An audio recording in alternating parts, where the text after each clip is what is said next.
It's always good to know the date. We just returned. We're here the 26th on Dwadasi. Here meaning the ashram. I mean, the head of the ashram's right there. He's got a new crown on and everything. They got some new dresses.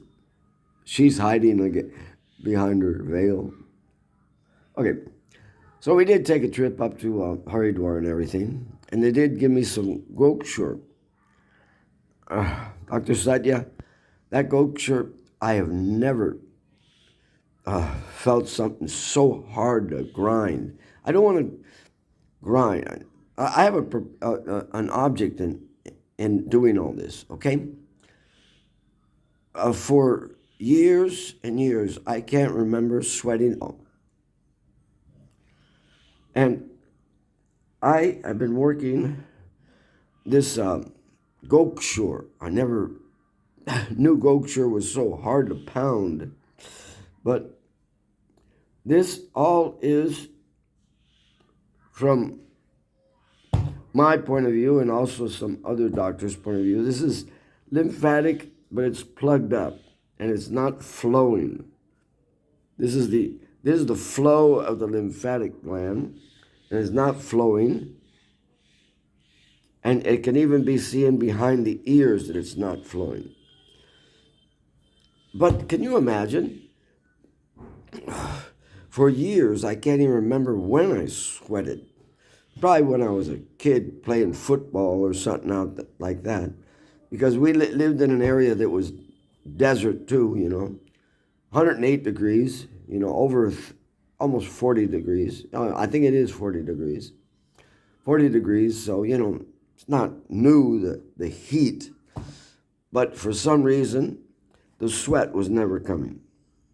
And I'd see people sweating on the brow, and I wasn't sweating.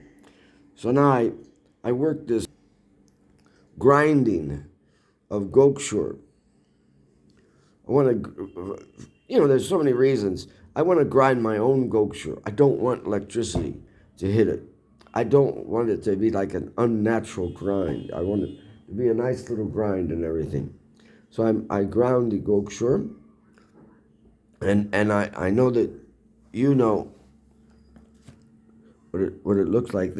I got the very good powder of Gokhru, yeah, and I'm just gonna leave some of it for later. I mean, I've been grinding for 45 minutes, 45 minutes, and look at that.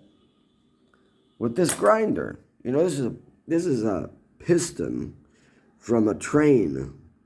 They take a piston from the train and they cut that part off, and then this is a heavy-duty pistol. So, with that pistol and mortar, it didn't grind it, this part, hardly at all. That looks more like the seed and everything, So, well, whatever. That's going to have to stay like that. And the reason I'm doing this is because I don't want to waste the Gokhru that I already bought, and I want to get the best benefit out of it. So instead of just boiling or something like that, I'd like to know if I can just put it in water at night. Like I put my cumin seeds in water, and I put my fennel seeds in water, and I put my fenugreek seeds in water. And what's the other one? Oh, yeah. Cilantro seeds, the cilantro seeds. So I put all those four in water, and perhaps I can either put this with them or separately, whatever you think. But I want to get some benefit out of this Gokhru. I don't want to just have it and not be able to use it. So that's the whole object of the Gokhru, and I know it helps out the prostate. So I want to see if I can get, because when you pound something, you're putting your energy into it. This is energetic. The whole world's electric, and that's actually electric, I'm just like putting electric energy in the sun. It's not going to be dead, you know. And you don't want to let it sit around because it does become dead. So you want to keep it going, you know. Yeah. So that's the whole object of this, and it did. It took about 45 minutes. This container was full of Gokhru, and now you can see, and you could tell me how much to use, and I've been using the Gokhru after meals, not before meals, so I imagine that's still the same. Everything should be the same, you know. It's just that this Gokhru isn't as good as the liquid Gokhru that has other ingredients. Yeah, so I'll leave it like that. Yeah, I'll leave it like that, and you just send me a message and tell me what's going on. Thank you very much. Haribol. It's nice to be back in the ashram.